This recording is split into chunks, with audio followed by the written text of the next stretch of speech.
Cervical spondylosis को अगर आप देखो ये शब्द को, सर्वाइकल का मतलब होता है नेक या गर्दन। स्पॉन्डिलोसिस का मतलब होता है एज रिलेटेड जो वेरेंटर होता है, जो एजिंग होता है, उसको बोलते हैं स्पॉन्डिलोसिस। तो सर्वाइकल स्पॉन्डिलोसिस का मतलब है जो हमारी गर्दन में जो स्पाइन है, स्पॉन्डिलो मतलब स्पाइन। तो गर्दन में जो स्पाइन है उसका एजिंग या वेरेंटर की वजह से जो कुछ चेंजेस होते हैं, उसको हम बोलते हैं सर्वाइकल स्पॉन्डिलोसिस। खाली उम्र कहना गलत होगा, क्योंकि देखो उम्र की वजह से तो हर कुछ चेंजेस हमारे बॉडी में होते हैं और स्पाइन भी एक ऐसा एरिया है जिसमें चेंजेस होते हैं। बट कई कबार आजकल देखने मिलता है कि ये चेंजेस कम उम्र में भी होते हैं, और कम उम्र का रीजन यही है कि जो हमारी दिनशैली है, जो हमारी लाइफस्टाइल है, आजकल कई तरह से चेंज हो रही है। इन लास्ट 10-20 ईयर्स काफी चेंजेस हुए हैं हमारे लाइफस्टाइल में। जैसे फोन आ गया, मोबाइल फोन में आजकल लोग इतने इन्वॉल्व होते हैं कि घंटों मोबाइल में लगे रहते हैं, कुछ पढ़ रहे या फिर गेम खेल रहे हैं। बच्चे भी, इवन यंगस्टर्स अभी मोबाइल में काफी उनका यूज है। उसकी वजह से जो पोस्चर होता है, जो सिटिंग हैबिट्स होता है, वो काफी तरह नेक बेंड करके रखते हैं। और ऐसी जो लोगों का ऐ- और जो लोग ऐसा कुछ करते हैं उनमें भी नेक के ये चेंजेस जल्दी देखने को मिलते हैं। और ऑक्यूपेशंस भी कुछ ऐसे होते हैं जिसमें लेबरर क्लास को आप देख लो कि वो हेड पे काफी वेट उठाते हैं। तो जितना वो स्पाइन को लोड कर रहे हैं उतना जल्दी वो वेर एंड टेयर एक्सेलरेट होगा। तो ये भी एक चीज है जिसकी वजह से स्पॉन्डिलोसिस जल्दी आ सकता है। और कुछ हद तक जेनेटिक्स का भी इसमें रोल पाया गया है कि अगर फैमिली में ये अगर है तो चांसेस है कि नेक्स्ट जनरेशन को भी हो सकता है। बट जेनेटिक्स का रोल एक इसमें पूरी तरह से स्टेब्लिश नहीं हुआ है, but to some extent you can say yes, genetic also plays a role.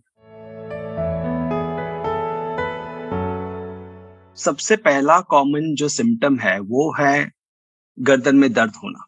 और ये दर्द जो नॉर्मल डिग्री में, जो मिनिमल डिग्री में स्टार्टिंग में होता है, वो तो एक्सियल नेक पेन जिसको बोलते हैं। नेक के सेंटर में ये पेन होता है और बाजू में पेन होता है, उसको बोलते हैं एक्सियल नेक पेन। ये कई कबार मामूली सा होता है जो अपने आप सेटल हो जाता है। बट अगर ये चेंजेस बढ़ के नस के ऊपर दबाव करती है, तो जो नस हमारी गर्दन से निकल के हाथ में जाती है, वो नस के अलोंग पेन हो सकता है, जिसको बोलते हैं रेडिकुलोपैथी।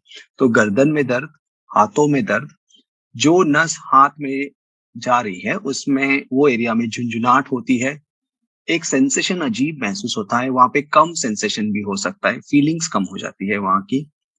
और अगर ये स्पॉन्डिलोसिस ज्यादा बढ़ के हमारी स्पाइनल कॉर्ड पे कंप्रेशन कर रहा है, तो हमारा कोऑर्डिनेशन भी इफेक्ट हो सकता है। तो हाथों में कमजोरी आता है, और जैसे फाइन हैंड फंक्शंस होते हैं, जैसे सुई में धागा फिर डालना, या फिर हैंडराइटिंग चेंज हो जाती है, सिग्नेचर चेंज हो जाती है, हाथ से कुछ चीजें पकड़ नहीं सकते हैं, जल्दी गिर जाती हैं। तो हाथ में कमजोरी होना एक स्पॉन्डिलोटिक माइलोपैथी, मतलब स्पाइनल कॉर्ड पे कंप्रेशन आने की वजह से ये हो सकता है।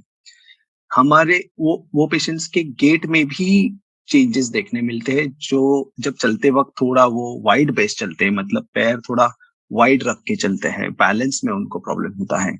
कई कबार एडवांस डिग्री में तो पेशेंट गिर भी जाते हैं, फॉल्स भी होते हैं। एक और सिम्टम जो देखने मिलता है वो है संडास और पेशाब पे, बाउल और प्लैटर पे जो कंट्रोल होता है, वो भी धीरे धीरे कम होने लगता है। ताकि मतलब वो ज्यादा देर तक कंट्रोल नहीं कर पाते हैं, तुरंत उनको वॉशरूम जाना पड़ता है, या अगर तुरंत वॉशरूम ना नहीं जा पाए तो फिर वो कपड़ों में भी उनको हो सकता है। तो ये कई सीरियस एक्सटेंट में ऐसे सिम्टम्स होते हैं, पर जो कॉमनली हमें 80-90% देखने मिलते हैं वो तो गर्दन में दर्द, हाथ में दर्द, हाथ में झुंझुनाहट, हाथ में सेंसेशंस का कम होना, यही कॉमनली देखते हैं।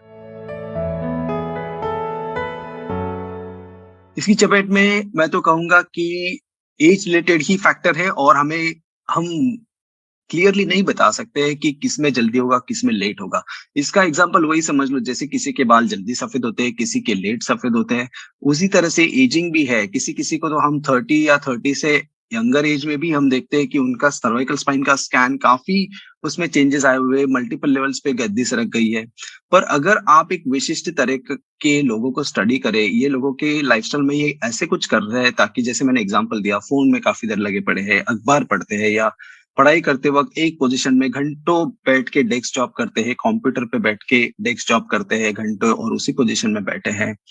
बाद में जैसे लेबरर्स भी, सो ऑल दिस ये लाइफस्टाइल अगर जो लोगों में है, वो लोगों में इनका चांसेस ज्यादा बढ़ता है कि उनको सर्वाइकल स्पॉन्डिलोसिस की प्रॉब्लम कम उम्र में हो सकते हैं। सबसे पहले तो जो कॉमनली अवेलेबल होता है सब हॉस्पिटल में, सब क्लिनिक्स में, वो है एक्सरे। एक्सरे में हमें पता चलता है कि हड्डी घिसी हुई है, जो हड्डी के अंदर गद्दी होती है उसकी डिस्क की हाइट कम हो गई है। थोड़े बहुत एक्सरे से भी हम अंदाज लगा सकते हैं कि स्पाइनल कॉर्ड का कनाल इनका छोटा है, तो स्पाइनल कॉर्ड कंप्रेशन के भी चांसेस इसमें हैं। तो एक्सरे में हमें मोटा-मोटी अंदाजा आता है कि स्पॉन्डिलोटिक चेंजेस कितने सीवियर डिग्री तक है। पर अगर ये पता करना है कि कौन सी नस दबी है, कौन सी गद्दी ज्यादा दबा रही है और कौन से लेवल पे स्पाइनल कॉर्ड कंप्रेशन है और कितना सीवियर, तो हम एमआरआई स्कैन करते हैं। एमआरआई स्कैन में पूरी तरह से हमको पता चलता है कि स्पाइनल कॉर्ड का स्टेटस क्या है, कंप्रेशन है या फिर कितने लेवल्स इन्वॉल्व है। तो MRI is the gold standard मैं कहूंगा, जिसमें हम इसका पूरी तरह से हमको पता चलता है कि क्या कितनी कितनी हद तक ये प्रोग्रेस हुआ है। अब सीटी स्कैन भी कभी कभार करना पड़ता है, क्योंकि अगर आप एशियन पॉपुलेशन देखो, जैसे जापानीज, चाइनीज और कई हद तक इंडियंस में भी, ये जो लिगामेंट होता है स्पाइन के पीछे और स्पाइनल कॉर्ड के आगे, उसमें कैल्शियम जम के वो हार्ड हो जाता है। उसको बोलते हैं ऑसिफिड पोस्टीरियर लिगामेंट, ओपीएलएल उसको बोलते हैं। इसमें हमें कभी कभार सीटी स्कैन भी करना पड़ता है, क्योंकि अगर जब नस को खोलने का काम करना है, अगर ऑपरेशन करना पड़ा, तो हमें ये जानना जरूरी है कि जो नस पे दबा रहा है वो कैल्शियम से भरा हुआ है और कठिन है और हार्ड है, तो सर्जन को वो प्रिपरेशन करने में मदद होती है। तो मैं कहूंगा एक्सरे, एमआरआई और कभी कभार सीटी स्कैन, ये 3 मेन इन्वेस्टिगेशन मोडेलिटीज है जिससे हमें पता चलता है कि कितनी हद तक स्पॉन्डिलोसिस एडवांस हुआ है। अब इलाज की बात करें तो इलाज इसमें स्टेजेस पे डिपेंड करेगा। अभी अगर पेशेंट पहले स्टेज में आ रहा है जिसमें गर्दन में दर्द है, एक्सियल नेक पेन है, बस कभी कभार हाथ में दर्द जाता है बट इतना नहीं है, ये पेशेंट जनरली मेडिकेशन से, पेन कंट्रोल करने वाली मेडिकेशन से और एक्सरसाइज, फिजियोथेरेपी और हॉट वाटर फॉर्मेंटेशन से, गर्म पानी की सिकाई से ये ठीक हो जाते हैं। कम से कम इसमें 5 से 7 दिन लगता है। कभी कभी स्पाज्म होता है मसल का, तो गर्म पानी लगाए, एंटी स्पाज्मोडिक अगर वो मेडिकेशन ले, तो ये जल्दी ठीक हो जाता है। तो ये हो गया एकदम बेसिक फर्स्ट डिग्री का प्रॉब्लम। जब ये दर्द बढ़ के हाथ में जाता है, जब हाथ में झुंझुनाहट बढ़ती है, कमजोरी आती है, तो उसमें रेडिकुलोपैथी मतलब नर्व के ऊपर प्रेशर है। अब जब नर्व के ऊपर प्रेशर होता है तो हम पेन किलर और फिजियोथेरेपी के साथ हम न्यूरोपैथिक मेडिकेशंस भी ऐड करते हैं। मतलब जो मेडिकेशंस नर्व्स पे एक्ट करता है वो भी हम ऐड करते हैं। तो इस मेडिकेशंस भी से भी पेशेंट को काफी आराम मिलता है कुछ हद तक, और हो सकता है कि फिजियोथेरेपी से, इन मेडिकेशन से उन वो कई साल पेन फ्री रहते हैं। और जनरली 60 to 70% पेशेंट्स को यही इलाज हम देते हैं और उसी से वो ठीक हो जाते हैं बिना ऑपरेशन के। अब इससे भी अगर उनको आराम नहीं मिला और उनको कंटिन्यूअसली नस का पेन हो रहा है, गर्दन का पेन हो रहा है, तो हम इंजेक्शन भी ट्राई कर सकते हैं। अभी इंजेक्शन ट्राई में वर्ड यूज कर रहा हूँ क्योंकि इंजेक्शन का ऐसा होता है, कभी कभार ये डायग्नोस्टिक होता है, मतलब जांच करने के लिए कि यही प्रॉब्लम है पेशेंट का, और थेरापेटिक भी होता है, मतलब पेशेंट का पेन भी रिलीफ होता है। अगर पेन रिलीफ हुआ तो हम ये नहीं बता सकते कि कितने लंबे समय तक पेन रिलीफ रहेगा, क्योंकि ये डिपेंड करेगा कि कितने दिनों से वो नस दबी हुई है, कितने लंबे समय तक दबी हुई है, कितने अच्छे से इंजेक्शन दिया है, क्या ड्रग्स यूज किए है, आपकी बॉडी कितने जल्दी वो ड्रग्स को निकाल देती है सिस्टम से। तो कुछ कई फैक्टर्स है और कई फैक्टर्स हम जो हमको पता नहीं है, वो डिसाइड करते हैं कि इंजेक्शन का इफेक्ट कितनी देर तक रहेगा। पर अगर स्पाइनल कॉर्ड पे प्रेशर है जो हमारी ब्रेन से बॉडी पे कनेक्टेड कम्युनिकेट कर रही है, और स्पाइनल कॉर्ड की वजह से पेशेंट को चलने में प्रॉब्लम हो रहा है, हाथ से चीजें गिर रही है, कमजोरी है हाथ में, संडास पेशाब पे कंट्रोल इन्वॉल्व है, तो ये कई सीवियर या सीरियस डिग्री की स्पॉन्डिलोटिक समस्या हो गई और इसमें पेशेंट को ऑपरेशन की जरूरत पड़ती है, जिसमें हम वो स्पाइनल कॉर्ड पे जो प्रेशर है उसको निकाल के हम फ्री कर देते हैं स्पाइनल कॉर्ड। अब देखो, अगर सर्जरी की जाती है तो सर्जरी में 3 तरीके की होती है, जिसमें खाली नस को फ्री करते हैं पहले तरीके में, जिसको डिकम्प्रेशन बोलते हैं। दूसरी तरीके क्या होता है जिसमें डिकम्प्रेशन के साथ स्क्रूज और रॉड्स भी लगाते हैं। और तीसरी के तरीके की सर्जरी होती है जो आगे से हम डिस्क निकाल के उसके अंदर केज लगाते हैं, जिसका मतलब है फ्यूजन। और पीछे से भी जो स्क्रूज एंड रॉड्स लगते हैं उसका मतलब है फ्यूजन। अब अगर ये सर्जरी होती है आगे से या पीछे से, तो कई कबार सर्जन्स या डॉक्टर्स कॉलर एडवाइस करते हैं, हार्ड सर्वाइकल कॉलर। और ये डिपेंड करता है surgeon to surgeon, centre to centre, but on an average मैं अपने पेशेंट को लगभग 4 हफ्ते तक, 4 वीक्स तक हार्ड सर्वाइकल कॉलर प्रिस्क्राइब करता हूँ। कॉलर का मतलब यही होता है, कॉलर थोड़ा सपोर्ट देती है, पर कॉलर हमें रिमाइंड भी करती है कि हमारा नेक का ऑपरेशन हुआ है, तो हमें चीजें धीरे धीरे करनी है, सावधानी से करनी है। तो हम जनरली एडवाइस करते हैं कि कोई हेवी वर्क ना करे, जैसे कुछ वजन ना उठाए जमीन से, या हेवी वजन अपने कंधों पे, हाथों में या शोल्डर पे या अपने सर पे ना उठाए।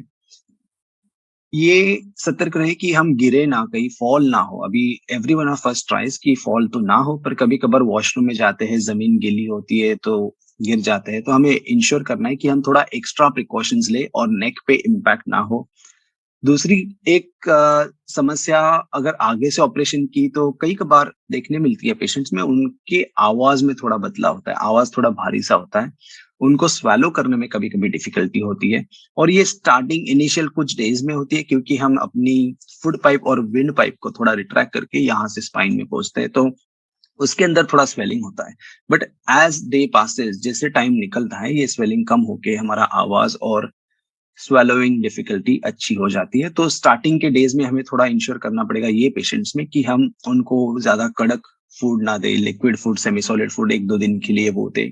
और अगर आवाज में जो चेंज आया है वो अगर लंबे समय तक है, तो हमें वापस डॉक्टर को दिखाना पड़ेगा, उनको हाईलाइट करना पड़ेगा कि ऐसा ऐसा हो रहा है, स्वेलोइंग में प्रॉब्लम हो रहा है, आवाज में प्रॉब्लम हो रहा है, और ये सेटल नहीं हो रहा है।